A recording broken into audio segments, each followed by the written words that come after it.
उद्या 6 फेब्रुवारी वार शुक्रवार आणि या दिवशी आलेले आहेत औदुंबर पंचमी। औदुंबर हे नाव घेताच दत्तगुरू आठवतात आणि दत्तगुरूंचे नाव घेताच वाडीचे स्मरण होते। दरवर्षी औदुंबर पंचमी माघ कृष्ण पंचमी या तिथीला साजरी केली जाते।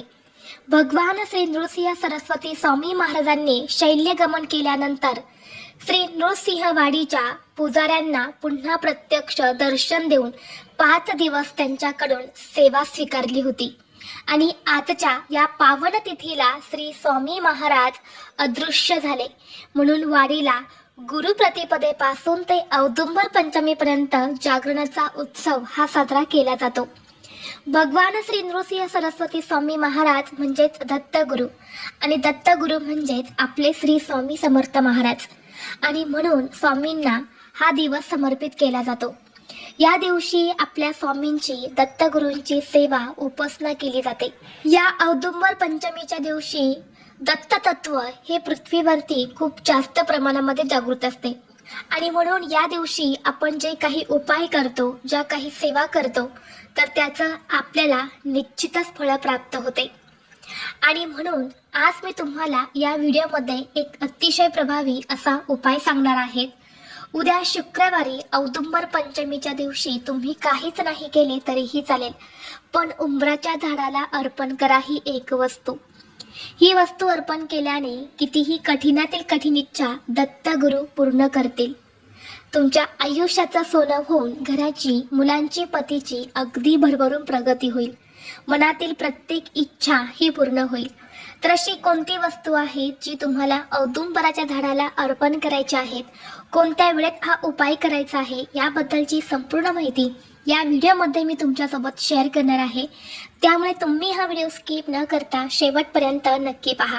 चॅनलवरती नवीन असाल तर सबस्क्राईब करा आणि असेच माहितीपूर्व नवनवीन व्हिडिओ पाहण्यासाठी बेल आयकॉनलाही प्रेस करा, म्हणजे जेव्हा कधी मी नवीन व्हिडिओ अपलोड करेल त्याचं नोटिफिकेशन सर्वात अगोदर तुम्हाला भेटेल आणि तुम्ही एक पण व्हिडिओ मिस करणार नाही।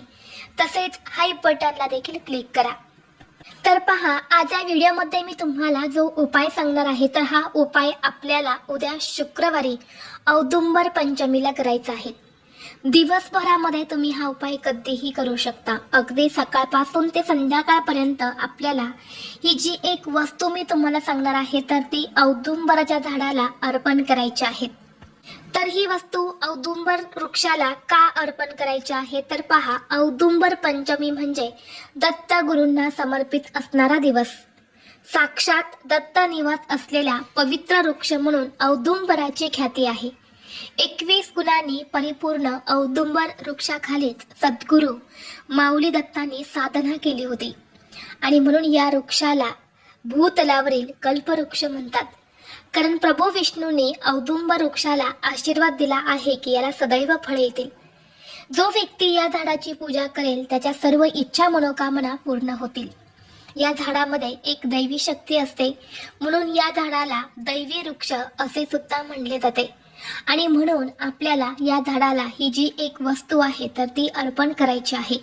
जर तुमच्या आयुष्यामध्ये काही संकट, अडचणी, अडथळे असेल किंवा तुमची भरपूर दिवसापासून एखादी इच्छा असेल, प्रयत्न करूनही तुमची इच्छा पूर्ण होत नसेल किंवा तुमच्या कष्टाला आणि मेहनतीला यश मिळत नसेल, तर हा उपाय तुम्ही उद्या औदुंबर पंचमीला नक्की करा। हा उपाय केल्याने प्रत्येक कामात यश मिळते, घरातील सर्व संकट, अडचणी, अडथळे दूर होऊन कुटुंबाची, मुलांची भरभरून प्रगती होते। तसेच तुमचा एखादा उद्योग व्यवसाय असेल तो चांगला चालत नाही, उद्योग व्यवसायामध्ये वृद्धी होत नसेल, तरी देखील हा उपाय तुम्ही करू शकता। हा उपाय करण्यासाठी तुम्हाला उद्या सकाळी लवकर उठायचं आहे। अंघोळीच्या पाण्यामध्ये थोडीशी हळद टाकून तुम्हाला स्नान करायचं आहे। यानंतर तुमच्या देवघरातील देवांची विधिवत तुम्हाला पूजा करून घ्यायची आहे। धूप, दीप, अगरबत्ती लावून वातावरण हे प्रसन्न करायचं आहे। तुमच्या देवघरामध्ये जर दत्तांची मूर्ती असेल तर दत्ताच्या मूर्तीवरती तुम्हाला शुद्ध पाण्याने किंवा पंचामृताने अभिषेक करायचा आहे। दत्तगुरूंची मूर्ती नसेल, फोटो असेल तर स्वच्छ पुसून काढा किंवा स्वामींची मूर्ती असेल तर त्या मूर्तीवरती सुद्धा तुम्हाला अभिषेक करायचा आहे। धूप, दीप, अगरबत्ती लावून वातावरण हे प्रसन्न करायचं आहे आणि यानंतर तुम्ही हा उपाय सकाळी केला तरीही चालेल किंवा दुपारी, संध्याकाळी कधीही करू शकता। फक्त हा जो उपाय आहे तर हा आपल्याला दुपारी 12 ते 12:30 ही जी वेळ आहे तर या वेळेला अजिबात करायचा नाही, कारण ही दत्तगुरूंची भिक्षा मागण्याची वेळ असते. त्यामुळे या वेळेला कुठलीही सेवा किंवा उपाय जे आहे तर ते आपल्याला उद्या करायचे नाही. आता हा उपाय करण्यासाठी तुम्हाला एक तांब्याचा कलश भरून घ्यायचा आहे. त्या कलशामध्ये शुद्ध पिण्याचं पाणी भरायचं आहे. गाईचं थोडंसं कच्चं दूध टाकायचं आहे. आता कच्चं दूध म्हटलं की बऱ्याच जणांना प्रश्न पडतो, कच्चं दूध म्हणजे नक्की कोणतं? तर कच्चं दूध म्हणजे गरम न केलं दूध असतं, तर ते दूध म्हणजे कच्चं दूध. आणि हेच दूध तुम्हाला एक चमचाभर त्या पाण्यामध्ये टाकायचं आहे. सोबतच चिमूटभर हळद सुद्धा तुम्हाला त्या पाण्यामध्ये टाकायची आहेत. यानंतर तुम्हाला हळद कुंकू घ्यायचं आहे, अक्षता घ्यायच्या आहेत, पिवळ्या रंगाची फुलं घ्यायची आहेत, पिवळ्या रंगाची मिठाई असते तर ती सुद्धा तुम्हाला घ्यायची आहेत. पिवळ्या रंगाची मिठाई नसेल तर तुम्ही केळी घेतली तरी सुद्धा चालेल. यानंतर या सर्व वस्तू घेऊन तुम्हाला औदुंबर वृक्षापाशी जायचं आहे. औदुंबराच्या झाडाला उंबराचं झाड असं देखील म्हटलं जातं. मग हे औदुंबर वृक्ष तुमच्या घराजवळ असेल किंवा थोडंसं लांब असेल तर कुठेही जाऊन तुम्ही हा उपाय करू शकता. किंवा तुमच्या घराच्या आसपास हे वृक्ष नसेल तर जिथं स्वामींचं केंद्र आहे, मठ आहे, दत्तांचं मंदिर आहे तर मंदिराच्या बाहेरच औदुंबर वृक्ष हे असतंच, तर तिथे जाऊन तुम्ही हा उपाय केला तरीही चालेल. या औदुंबर वृक्षापाशी गेल्यानंतर सर्वप्रथम तुम्हाला तिथे एक दिवा जो आहे तर तो प्रज्वलित करायचा आहे. तेलाचा किंवा तुपाचा दिवा तिथे तुम्ही लावायचा आहे. यानंतर हे जल जे आहे तर तुम्हाला त्या वृक्षाला अर्पण करायचं आहे. जल अर्पण केल्यानंतर तुम्हाला 21 अखंड तांदूळ घ्यायचे आहेत. कुठेही तुटलेले फुटलेले घ्यायचे नाहीत, अखंड घ्यायचे आहेत.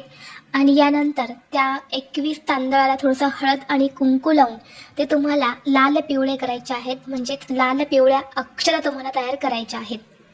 यानंतर तुम्हाला या झाडाला हळद कुंकू लावून या अक्षर ज्या आहेत तर त्या झाडाच्या मुळापाशी अर्पण करायचे आहेत. पिवळ्या रंगाचं फूल अर्पण करायचं आहे.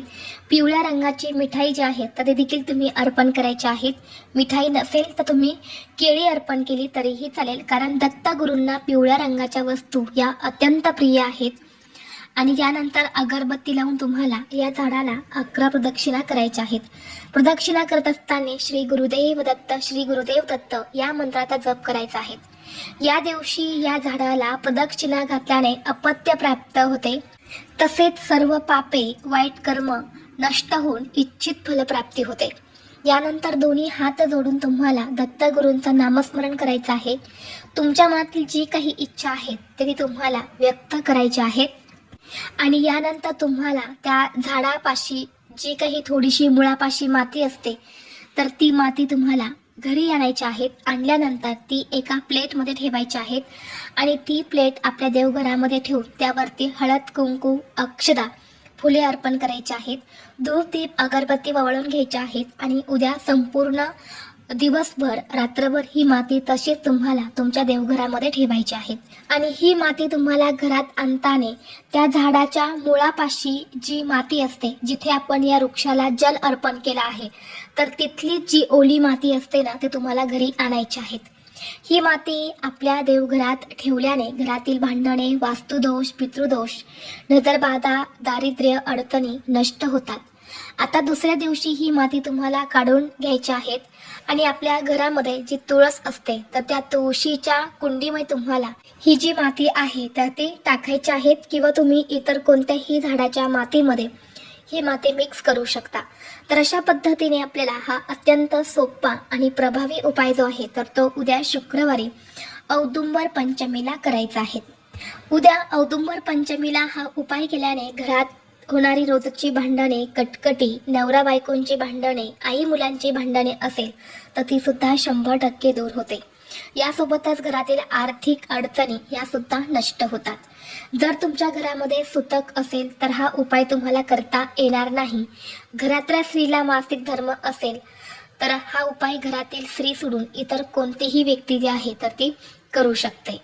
अगदी लहान मुलांपासून ते मोठ्यांपर्यंत आपली प्रत्येक इच्छा मनोकामना पूर्ण होण्यासाठी हा उपाय कुणीही करू शकते. त्याचबरोबर तुम्हाला शक्य असेल तर उद्या औदुंबर पंचमीला व्रत देखील करायचं आहे. तसेच तुमच्या घराजवळ दत्तांचं मठ असेल, मंदिर असेल, स्वामींचं केंद्र असेल तर तिथे मंदिरामध्ये सुद्धा जाऊन तुम्हाला एक नारळ अर्पण करायचं आहे, केळी अर्पण करायची आहेत आणि पिवळ्या रंगाची फुलं ही सुद्धा तुम्हाला अर्पण करायची आहेत. या दिवशी जर तुम्ही ह्या वस्तू दत्तगुरूंना अर्पण केल्या तर नक्कीच तुमच्या जीवनातील सर्व समस्या ज्या आहेत तर त्या दूर होतात आणि दत्तगुरूंच्या कृपेने तुमच्या सर्व इच्छा या पूर्ण होतात. तर ही अत्यंत महत्त्वाची माहिती मला तुमच्यापर्यंत शेअर करायची होती. व्हिडिओ तुम्हाला आवडला तर लाईक करा, चॅनलवरती नवीन असाल तर सबस्क्राईब करा आणि हा व्हिडिओ आपल्या मित्रपरिवारासोबत जास्तीत जास्त शेअर करा. चला तर मग भेटू असंच पुढल्या एका नवीन व्हिडिओमध्ये. तोपर्यंत सर्वांना श्री स्वामी